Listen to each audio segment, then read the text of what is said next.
Hello students, आज हम लोगों का टॉपिक है equivalent resistance of a cubical network. एक क्यूबिकल नेटवर्क में suppose that we are having a cube and there are 12 edges and on each edge there is a register having the same value.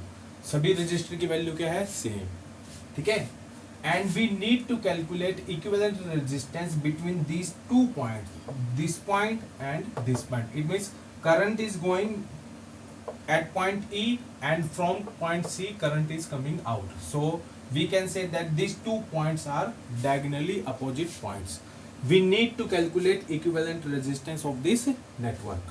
Okay? अब देखो इस question को solve करने का तरीका क्या है कि देखो इस एंड पे करंट एंटर कर रहा है, तो इस पॉइंट E पे this point is called junction and this junction has three path, E से H की तरफ, E से F की तरफ और E से E की तरफ। ठीक है। सिमिलरली ये पॉइंट क्या है? This point is connected to D, B and G। Okay, तो हमें क्या निकालना है कि इन दो पॉइंट्स के बीच में E एंड C के बीच में what will be the equivalent resistance of the network. Okay, अब देखो इस क्वेश्चन को विद इन सेकेंड्स पे करने का क्या है।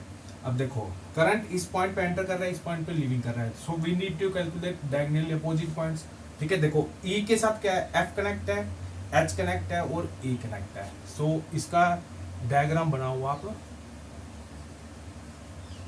ये तीनों क्या है? पैरेलल में कनेक्ट है। आपने कंसीडर करना है कि तीनों रजिस्टर क्या है? ये all registers are connected in parallel. Okay, अब देखो सो इस R को मैं थोड़ा यहाँ लिख देता हूँ। E is connected to F, H and A। तो ये पॉइंट क्या है? F, H, A। इन तीन पॉइंट के साथ कनेक्ट है ये रजिस्टर। ओके, सॉरी, ये पॉइंट A के साथ, F के साथ और H के साथ कनेक्ट है। ठीक है। अब इस अपोजिट एंड पे देखो C किसके साथ कनेक्ट है? C B के साथ कनेक्ट है, D के साथ कनेक्ट है और G के साथ कनेक्ट है। तो यहाँ पर आप पॉइंट बनाओ एक किसके साथ है? D के साथ, G के साथ एंड B के साथ, D G B। ओके, और ये तीनों क्या है?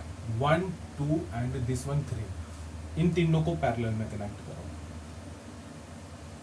पैरेलल में कनेक्ट कर दिया हमने। ओके, तो ये वाला पॉइंट क्या होगा? That is C point. Okay, अब टोटल कितने इसके अंदर? There are 12 register, 1 2 3 4 5 6 7 8 9 10 11 12। ओके, अब देखो इस 12 में से हमने 6 को कवर कर लिया, 3 + 3। बाकी कितने रह गए? 6 रह गए ना। बाकी इन सब 6 को पैरेलल में कनेक्ट कर दो आप।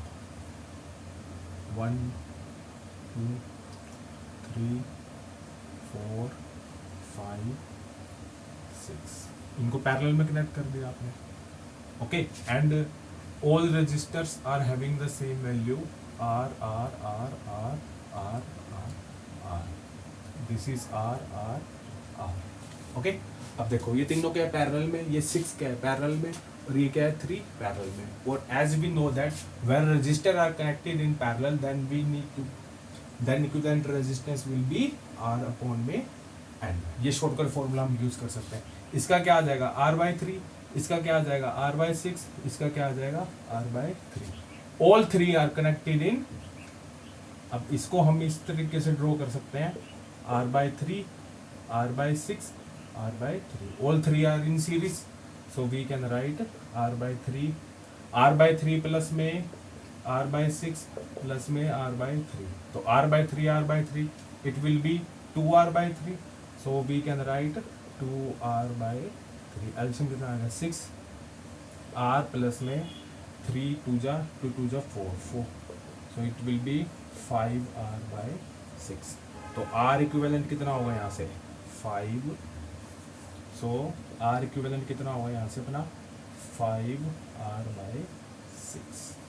So this will be the equivalent resistance of this network between two diagonally opposite points. Okay, तो शॉर्ट में आप इस क्वेश्चन को इस तरीके से कर सकते हो।